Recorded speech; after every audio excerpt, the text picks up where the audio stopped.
Hello,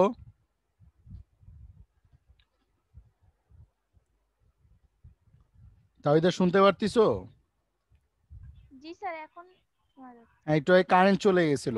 আমরা যেই জায়গাটাতে সলভ করতেছিলাম সেটা হচ্ছে যে এইখানে আমরা পরিসীমা থেকে আমরা দৈর্ঘ্য এবং প্রস্থের মানটা বের করতেছিলাম, যেখানে অলমোস্ট প্রস্থের মান আমাদের বের হয়ে গেছে যে কয় ইকুয়ালস টু হচ্ছে কি 12 মিটার। কারেন্ট চলে গেছিল, এই জন্য প্রথম পার্ট আমি অলরেডি রেকর্ড করে রাখছি, আমি আপ করে দিব। সো কো ইকুয়ালস টু 12 মিটার, এবং আমি যদি কয়ের মান মানে প্রস্থ, সুতরাং ক মানে হচ্ছে প্রস্থ হচ্ছে কি 12 মিটার, ঠিক আছে, এবং দৈর্ঘ্য হচ্ছে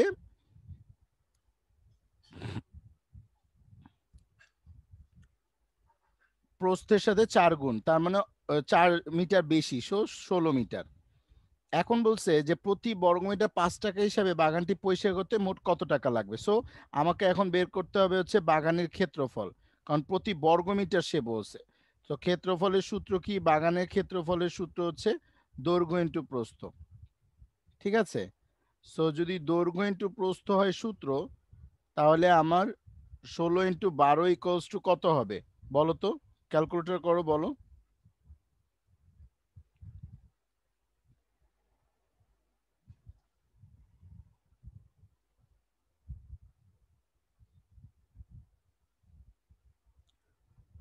তাই দৈর্ঘ্য ইন্টু প্রস্থ ইকুয়ালস টু আমার কত হবে বলো? 12 × 16, 192 বর্গমিটার। সো আমার বর্গমিটার বের হয়ে গেছে 192 বর্গমিটার, ঠিক আছে। 192 বর্গমিটারে আমার 5 টাকা করে যদি খরচ হয়, তাহলে আমার খরচ হবে কত? 192 × 5, 960 টাকা। সো আমার, সুতরাং আমি যদি লিখি বাগানটি খরচ করতে আমার খরচ হবে, তুমি কি বুঝতে পারতেছো? বাগানটি পরিষ্কার করতে এইভাবে করে লিখবা, বাগানটি পরিষ্কার করতে আমার খরচ হবে 192 ইন্টু কত, 5 টাকা করে হলে আমার যত টাকা আসে, মানে 960 টাকা। এই হচ্ছে অ্যান্সার অ্যাকচুয়ালি। ওকে, সো আজকে আমরা এতটুকুই করি, আবার নেক্সট দিন আমি 5 নাম্বার থেকে শুরু করব। সো যেই ম্যাথগুলো তোমার হয় নাই সেগুলো একটু বাসায় প্র্যাকটিস করবা।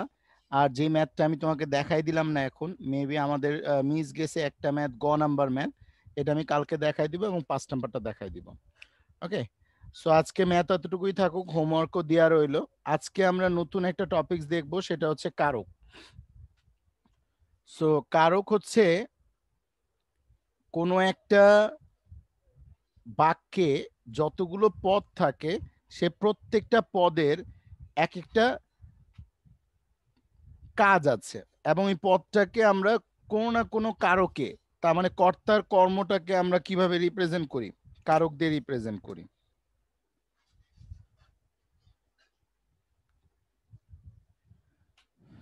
আচ্ছা, সো যদি তুমি চিন্তা করো যে আমরা কারকটাকে কিভাবে করব, বাক্যস্থিত ক্রিয়াপদের সঙ্গে নামপদের যে সম্পর্ক, তার মানে একটা বাক্যে যতগুলো পদ থাকবে প্রত্যেকটা পদে, যেমন আমি ভাত খাই, সো অবশ্যই এখানে ক্রিয়াপদটা হচ্ছে খাওয়া। এখন যদি বলি কে খায়, বলবো হচ্ছে আমি। কি খায়, বলবো হচ্ছে ভাত। যদি বলে কার দ্বারা খাওয়া হয়, আমার দ্বারা খাওয়া হয়। সো এরকম ওই ক্রিয়াপদটাকে ঘিরে 6 রকমের কি হয়, আমরা কারক পাই। মানে কারক শব্দের অর্থ হচ্ছে যে ক্রিয়া সম্পাদন করে।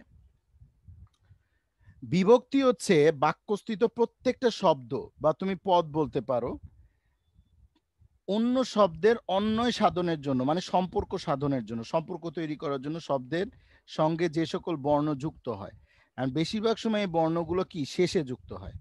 এখন সেক্ষেত্রে এইটা হচ্ছে মুখস্থ। 7 প্রকারের বিভক্তি আছে: প্রথমা, দ্বিতীয়া, তৃতীয়া, চতুর্থী, পঞ্চমী, ষষ্ঠী, সপ্তমী। প্রথমা খুব সহজ, জিরো হইতে পারে, মানে কোনো রকমের শূন্য বিভক্তি, কোনো বিভক্তি নাই, উচ্চারণ নাই। অ, এ, অন্ত্যেষ্ট তে, এতে। প্রথমা বিভক্তি এবং তৃতীয়া বিভক্তি মোটামুটি একই রকম, কিন্তু তৃতীয় বিভক্তিতে এক্সট্রা হচ্ছে দ্বারা দিয়ে কর্তৃক। দ্বিতীয় আবার চতুর্থ একই রকম, এই যে দেখো দ্বিতীয়ের মতন, মানে কি জিরো অ কেরে এ অন্তস্থীয় তে, মানে প্রথম অ থাকতে পারে, বাট এক্সট্রা যেটা থাকবে সেটা হচ্ছে কেরে এরে, কেরে এরে। চতুর্থ বিভক্তিও কেরে এরে। তৃতীয় বিভক্তি হচ্ছে কি দ্বারা দিয়ে কর্তৃক। পঞ্চমী হচ্ছে হতে থেকে চেয়ে। ষষ্ঠী হচ্ছে র এর, আর সপ্তমী আবার প্রথমে যা ছিল তাই, এ অন্তস্থীয় ত এতে। সো ওখানে বহু বচনগুলো ডান সাইডে দেয়া আছে। নর্মালি আমরা যদি চিন্তা করি কারক চেনার সহজ উপায় কি, যদি কে দিয়ে প্রশ্ন করা হয় তাহলে কর্তৃকারক বাক্যের ঠিক প্রধান কর্তা থাকবে, যদি কি বা কাকে দিয়ে প্রশ্ন করা হয় তাহলে কর্মকারক, ঠিক আছে।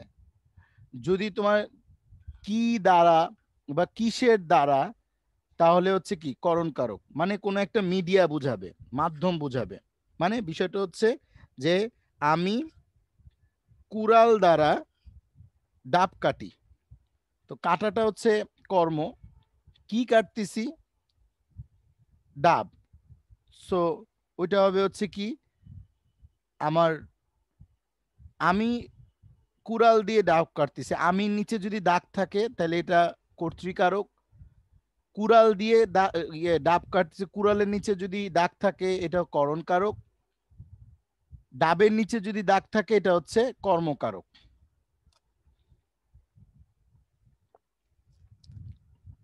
প্রশ্ন হচ্ছে কাকে কাটতেছি, ডাবকে কাটতেছি।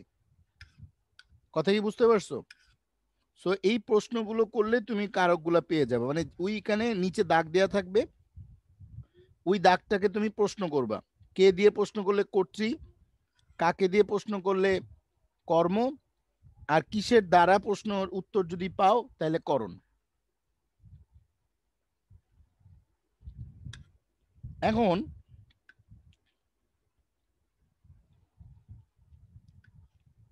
সম্প্রদান কারকটা অনেকটাই ব্যবহার হয় হচ্ছে কোনো একটা জিনিস পরিপূর্ণভাবে, ধরো তুমি ভিক্ষুককে ভিক্ষা দিলা, তো ভিক্ষার নিচে দাগ, এখন তুমি তাকে দিচ্ছ, কি দিচ্ছ, ভিক্ষা দিচ্ছ, সো সেটা একেবারে পরিপূর্ণভাবে তুমি তাকে সত্য দান করে দিচ্ছ, মানে এটা আর ফিরে পাওয়া সম্ভব না বা এটাতে রূপান্তরিত হওয়া সম্ভব না। সুতরাং এরকম কারকগুলোকে সম্প্রদান কারক বলে। যেমন যদি আমি বলি যে খিলে খই হয়, মানে ধান থেকে খই হয়, তো ধান পুরোপুরিভাবে ভেঙেই কিন্তু খই রূপান্তর হয়, সুতরাং এটা পুরোপুরিভাবে ধান ভেঙে দান করে দেয়, সুতরাং এটা সম্প্রদান কারক। ঠিক আছে। অপাদান কি, গৃহীত, উৎপন্ন, ভীত, চলিত, পতিত, এগুলো হচ্ছে কি অপাদান কারক। যদি কোনো কিছু থেকে গৃহীত মানে তুমি কোনো কারো কাছ থেকে কোনো কিছু গ্রহণ করতেছো সেটা হচ্ছে গৃহীত। ধরো কোনো কিছু থেকে কোনো কিছু উৎপন্ন হচ্ছে, যেমন হচ্ছে কি গাছে আম হয়, এটা উৎপন্ন। ভীত, চলিত, পতিত, আমি যদি বলি আকাশ থেকে বৃষ্টি পড়ে, বৃষ্টির নিচে দাগ, সো পড়াটা তো ডেফিনেটলি ক্রিয়া, কিন্তু এখানে বৃষ্টিটা কি আকাশ থেকে পড়তেছে, সো এটা একটা অপাদান কারক।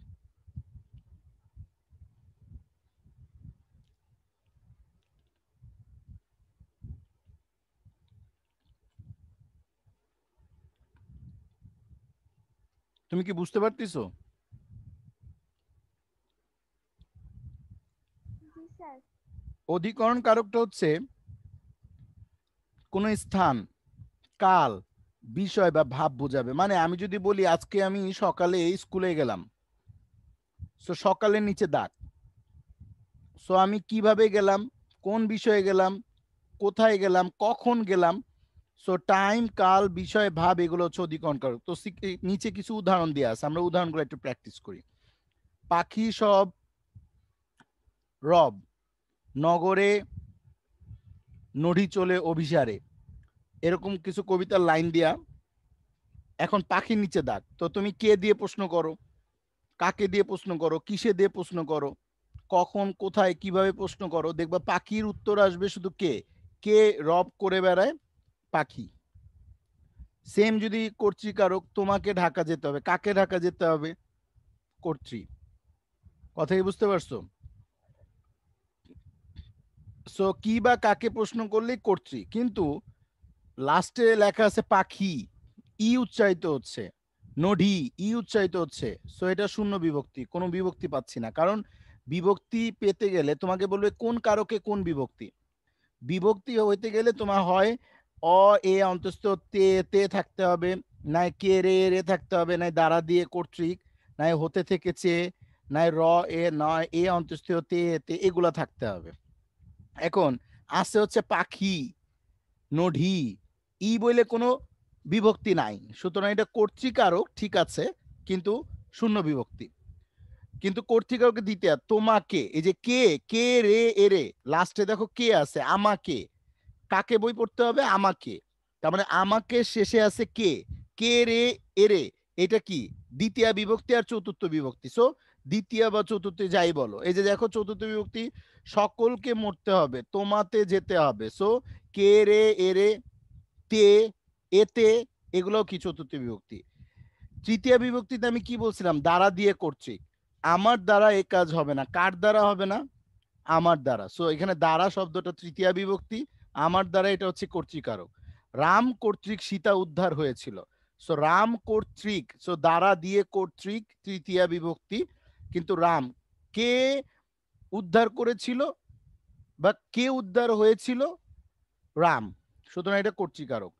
আমার মনে হয় তুমি বুঝতে পারছো। যেমন ঘোড়ায় এ আছে সপ্তমী, এরপর হচ্ছে পঞ্চম কি হতে থেকে চেয়ে পঞ্চমে, এই যে আমা হতে। সো কোন কারকে কোন বিভক্তি, এটা হচ্ছে একটা কোশ্চেন কারক বিভক্তির। এভাবে আবার কর্মের উদাহরণ দেওয়া আছে। সো তুমি কর্তৃকারক হলে কোশ্চেন করবা কি বা কাকে,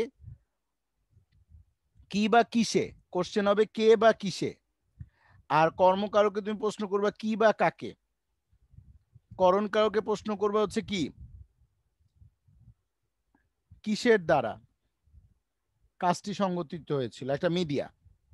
সম্প্রদান কারকে প্রশ্ন করবা কে দান, কাকে দান করা হয়েছিল, ভিক্ষুককে, ভিক্ষুক এখানে সম্প্রদান কারক। এখানে প্রত্যেকটার কারকের বিভক্তিগুলো আলাদা আলাদা ভাবে দেওয়া আছে।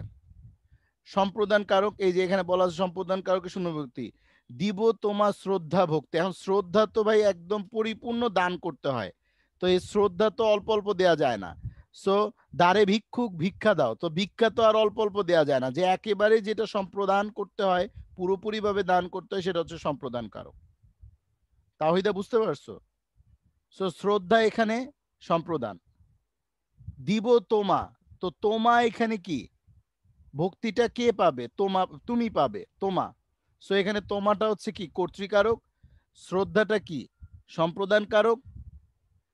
কথাই বুঝতে পারছো? সো কি পাবে, কিসে পাবে, কি দ্বারা পাবে, এরকম বিভিন্ন কোশ্চেন করে করে তুমি বিভিন্ন কারক বের করতে পারবা। ওকে। আর লাস্টে তুমি যা পাবা, যেমন পাইছো শ্রদ্ধা, আ বললে কোনো বিভক্তি নাই, এই যে পাইছো কে, শীতার্থ কে, ক্ষুধিত রে। সো এই যে কে রে, এগুলো হচ্ছে চতুর্থ বিভক্তি বা দ্বিতীয় বিভক্তি। তারপর জল কে, কে রে, সো এটা তুমি বলতে পারো হচ্ছে ষষ্ঠী বিভক্তি, অথবা কে রে বলতে পারো তুমি কি চতুর্থ বিভক্তি। সম্প্রদানের ষষ্ঠী, টাকার লোভ ভালো নয়। সো র এর, র এর থাকলে এটা কি এ অন্তস্থীয়, র এর এরে, এগুলা কি হয় ষষ্ঠী বিভক্তি, নাই প্রথমা বিভক্তি। ক্লিয়ার? এই বিভক্তিগুলো চার্টে তুমি গিয়ে দেখবা র কোথায় আছে, র আছে হচ্ছে র এর, এগুলা আছে হচ্ছে ষষ্ঠীতে, তার মানে এটা কি ষষ্ঠী বিভক্তি। এভাবে করণের কিছু উদাহরণ দেওয়া আছে, সম্প্রদানের উদাহরণ দেওয়া আছে, অপাদানের উদাহরণ দেওয়া আছে।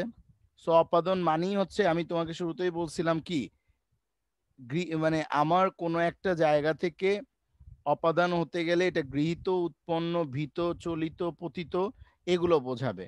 সো আমি যদি অপাদানে যাই, তাহলে তুমি উদাহরণগুলোকে দেখো। স্কুল পালিয়ে পণ্ডিত হওয়া যায় না। সো এখানে যদি স্কুল পালাইতে হয়, তাহলে স্কুল হতে, তো তুমি যখনই দেখবা কোনো কিছু হতে কোনো কিছু হয়, হতে মানে ওই যে গৃহীত, চলিত, পতিত, হতে। যেন আমাকে তোমার কিসের ভয়, সো আমাকে যে তোমার ভয়, তো এটা তো একটা গ্রহণ করার বিষয়। কথা বুঝতে পারছো? সো আমাকে কিসের ভয়, এখানে কাজটা কি, কাজটা হচ্ছে ভয় পাওয়া। কথা কি বুঝতে পারছো?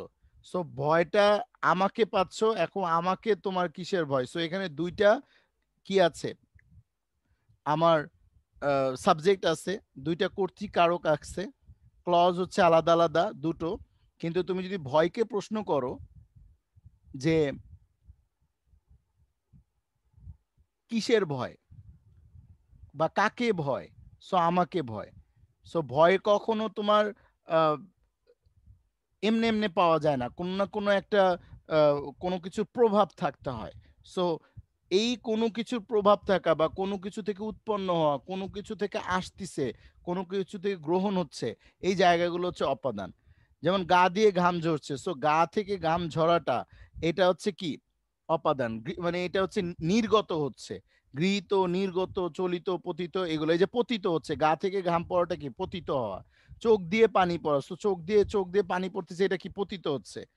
সো চোখ দিয়ে এটা কোনো কিছু তৈরি হচ্ছে না, এটা এমনি এমনি পড়ছে। সো এই জায়গাগুলো তুমি সবসময় প্রশ্নগুলো, এই প্রশ্নগুলা করবা হচ্ছে ক্রিয়াকে, এই প্রশ্নগুলা কাকে করবা, এই প্রশ্নগুলা করবা হচ্ছে ওই বাক্যের ক্রিয়াকে। কথা কি বুঝতে পারছো? প্রশ্নগুলা কাকে করবা? ক্রিয়াকে।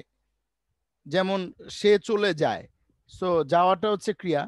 তুমি বলবা হচ্ছে কে যায়, কাকে যায়, এভাবে করে প্রশ্ন করবা, দেখো প্রত্যেকটা শেষে ক্রিয়া আছে। সো ক্রিয়াকে প্রশ্ন করতে হবে, ওই ভার্বটাকে প্রশ্ন করতে হবে, তাইলে যেই প্রশ্নের উত্তর পাবা সেটা হচ্ছে সেই কারক। এবং লাস্টে তুমি যেইটাই পাবা সেগুলো হচ্ছে বিভক্তি। ঠিক আছে? ওই শূন্য, প্রথমা, দ্বিতীয়া, তৃতীয়া, চতুর্থী, পঞ্চমী, ষষ্ঠী যেটাই পাও সপ্তমী পর্যন্ত। সো তুমি কি বুঝতে পারছো আমি কি বললাম?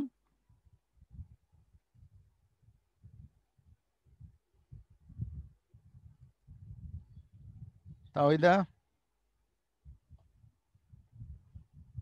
জি স্যার। তোমার কথা খুব আস্তে শোনা যাচ্ছে।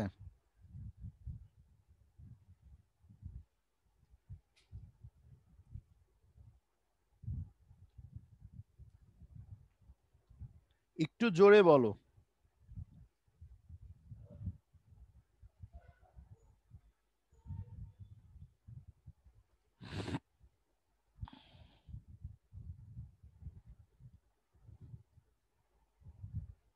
আচ্ছা, এখানে আমি এক্সারসাইজ সহ পুরোটা দিয়ে দিচ্ছি, যদি তুমি না বোঝো। এই যে এখানে কারক বা বিভক্তি নির্ণয় করার জন্য আমি কিছু এক্সারসাইজও দিয়ে দিছি। ক্লিয়ার? এই তিনোটা ফাইল তুমি করে ফেলবা, এটা হচ্ছে আজকের দিনের হচ্ছে পড়া, এবং এটা একটা অ্যাসাইনমেন্ট আকারেও থাকবে। আমি স্টেটমেন্টগুলো দিয়ে দিচ্ছি।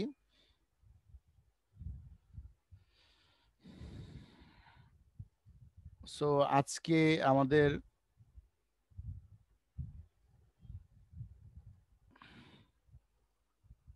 আজকে আমরা যেটা করলাম সেটা হচ্ছে বাংলার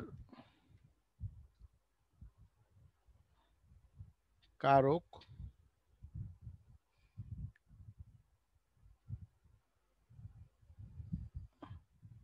আর হচ্ছে বিভক্তি।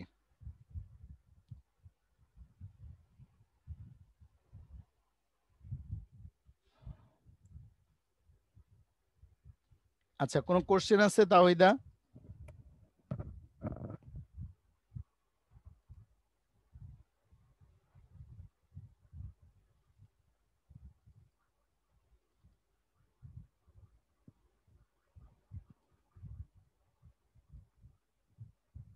হ্যালো?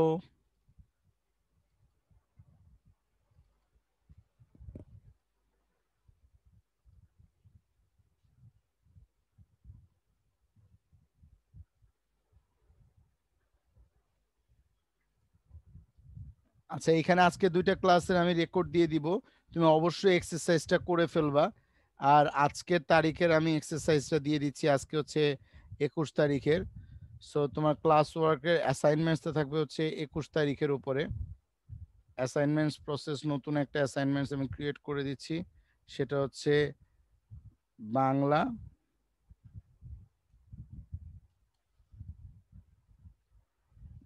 কারক বিভক্তি।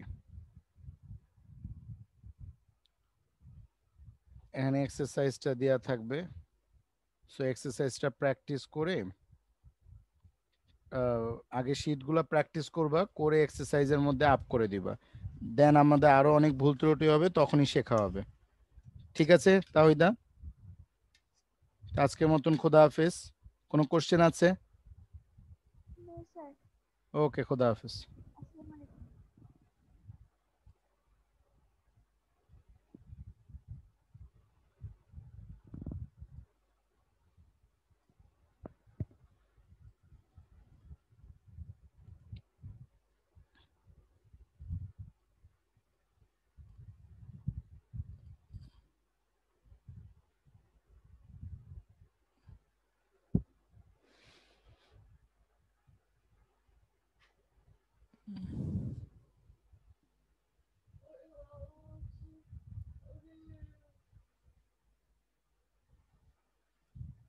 বৃষ্টি হবে এরকম।